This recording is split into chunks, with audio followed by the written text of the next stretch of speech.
Zdravím! Tak tohle video je o tom, jak vlastně na tu výrobu vonných vosků.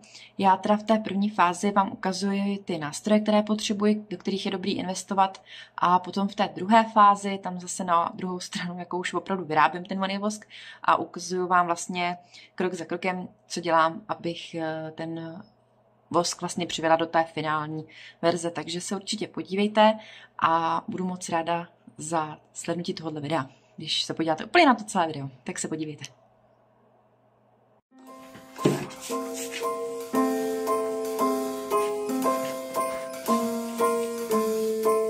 Well, I'm all for Christmas, all the happy smiles and the wishes.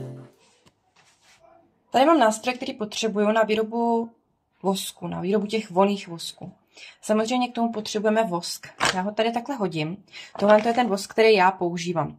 Je to sojový vosk, takže rostlinný. A to byla tehdy kilo. Já jsem vzala asi 5 balíčků, ale jsou to takové vločky. A ty vločky jsou super v tom, že se opravdu jednoduše odměřujou.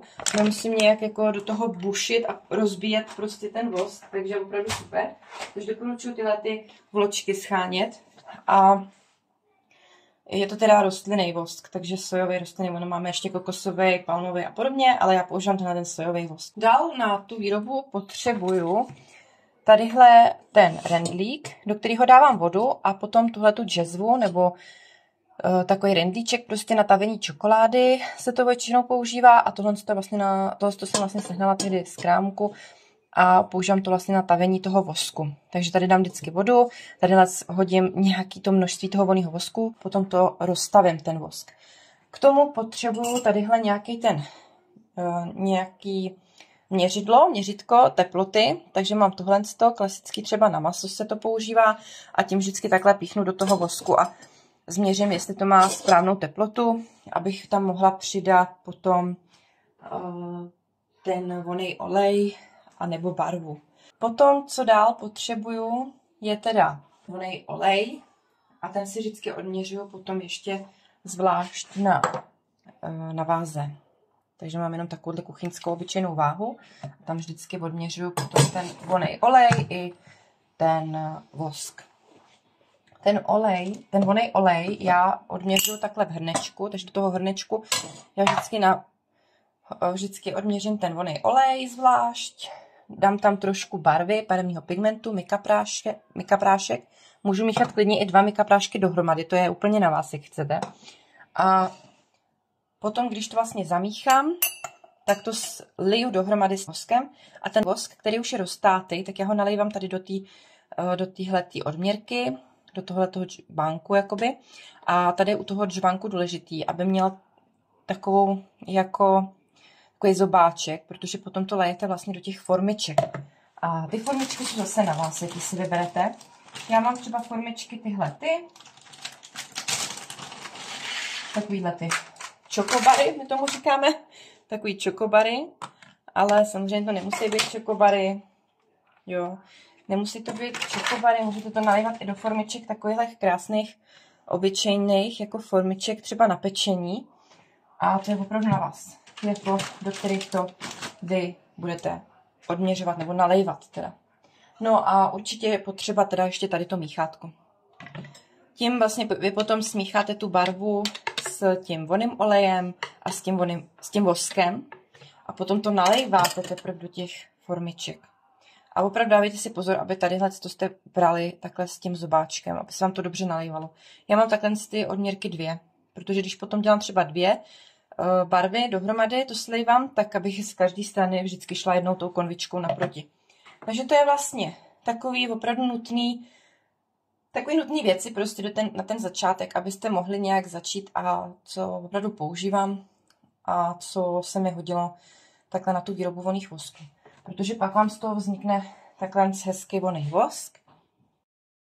A samozřejmě je taky dobrý už pak na vás si to nějak dozdobit nějakou značkou a podobně, a to už se pak třeba tiskne na tiskárně. K tomu máte samolepící papír a samozřejmě taky já už teda používám i plotr, takže si to vždycky i jako ještě na plotru ořežu a opravdu to pak vypadá moc hezky. A voní to úplně nádherně. Tak jo, takže tohle je vlastně takový ten základ těch věcí, kterých jsem našla, že jsou užitečný na ten začátek a do kterých je dobrý investovat. Tadyhle mám takhle připravený sporák, na kterým i normálně vaříme, ale je teda opravdu potřeba to dezinfikovat a uklidit tu kuchyň, kde vaříte, kde budete dělat i ty vonné vosky, aby to bylo všechno, jak nejlépe to umíte, očištěné. Potom dáte tu tavící mističku. Teďka si odměříte vonej vosk. Tady si dáte takhle třeba tu váhu a dáte si na to tu mističku, kam odměříme ten vonej vosk. V gramech to odměřujeme.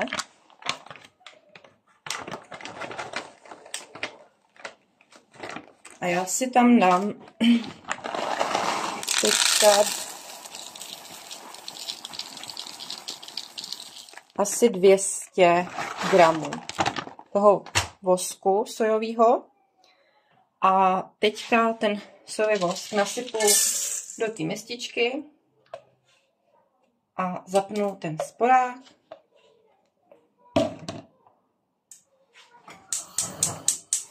A nechám ten vosk rozstavit.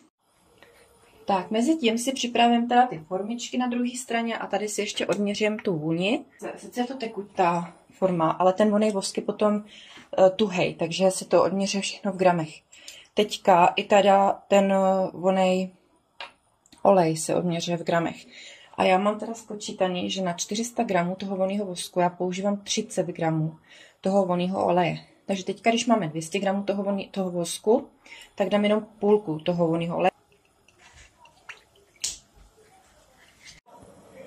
Docela se mi vstávalo teďka, asi se mi to stalo dvakrát, že jsem zapomněla dát tu vůni potom do toho vosku, takže vlastně tam ten vosk byl obarvený a všechno, ale nevoněl. Takže jsem se rozhodla, že to udělám tak, že dám do té vůně, do toho oleje, do toho parfémku vlastně ten prášek, aby už to bylo rovnou i obarvený.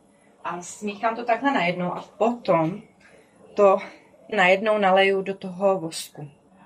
Takže si tam dám takhle ten prášek, aby se to obarvilo. Protože tohle je takový jahodový, nebo takový třešňový, spíš ne jahodový. Tak dám toho prášku trošku víc. Vezmu lžičku a smíchám to. A potom to ještě jednou smíchám s tím voskem. Tady u toho vosku dávejte bacha, protože když se to potom takhle, když ta voda bublá potom, tak vám může ta voda vlítnout do toho vosku. Proto tohle je docela blbý zase. Tahle ta forma vlastně výroby těch vonných vosků, protože ta voda vám lehce může do toho vlítnout.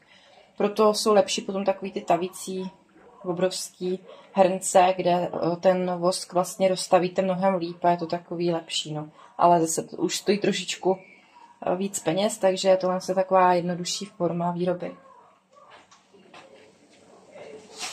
Takže tohle máme zamíchaný.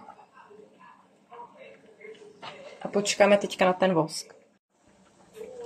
Tak a když už to takhle hezky vlastně roztátí, tak si to musíme změřit. I během toho je dobrý to vlastně naměřit, kolik to má stupňů. Mělo by to být kolem 70 nebo 75, prostě nějak pod těch 75, aby jsme tam mohli lejt potom tu vůni a tu barvu. Tak a už to máme na 70, takže už to má určitě 70 stupňů, možná trochu víc. Takže já to teďka rychle otřu ještě kapesničkem, aby se mi to vám nepřilepilo ten vosk. A dám to tady na stranu. Teďka ten vosk, tady to můžu vypnout. A ten vosk já hezky naleju do toho džbánku tady. A ještě takhle hezky promíchám ten vonej olej s tou barvou. Takhle to musíme trošku sesunout dolů, protože ten mika prášek, on hodně jako stojí potom na dnu. Takže to dáme teďka hezky do toho vosku.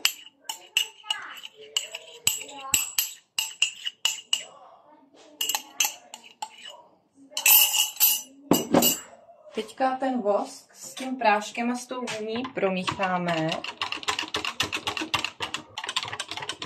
A potom to můžu nalévat do těch forem.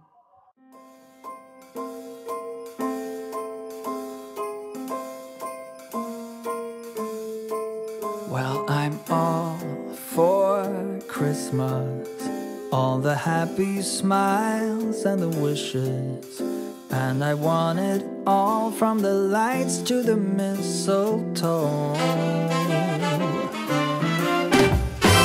Tell me one thing, is there anything that you're missing? I will keep you warm as soon as you remove that snow. Whatever we do, we will be alright. These holiday wonders will open your mind.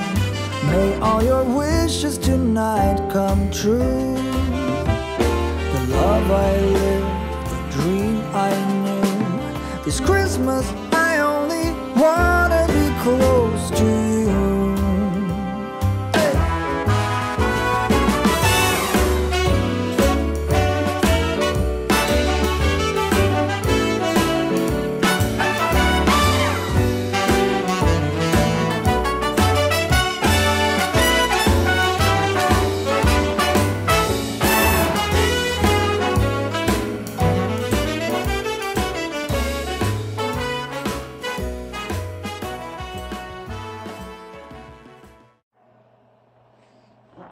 Tak já děkuji za slednutí tohoto videa a budu ráda, když mě budete sledovat. Zase další týden se uvidíme. Už budu chtít víc jakoby naplánovat celkově, co vlastně dělat, co nedělat a tak dál, do čeho jít, do čeho investovat a podobně. Protože jsem zjistila, že opravdu je potřeba, abych hodně propočítala své investice, do čeho vkládám ten čas a vlastně jaké mám pak z toho i obraty, protože poslední dobou jsem hodně neorganizovaná, co se týká teda spíš toho, že dávám ten svůj čas do rodinného života a hodně jakoby mě to zase zpomaluje potom pracovně, takže se teďka tak nějak spíš snažím sbírat z toho domácího režimu a vlastně tu svoji takovou domácí jako formu převalit na tu pracovní, takže se teďka budu opravdu snažit nějak zorganizovat lépe ten čas a zorganizovat i celkově to podnikání trošku líp, takže mě určitě sledujte a těším se na další video, který bude další týden. Tak ahoj, to už teda bude po Vánocích, takže mějte se hezky. Ahoj a užijte si Vánoce.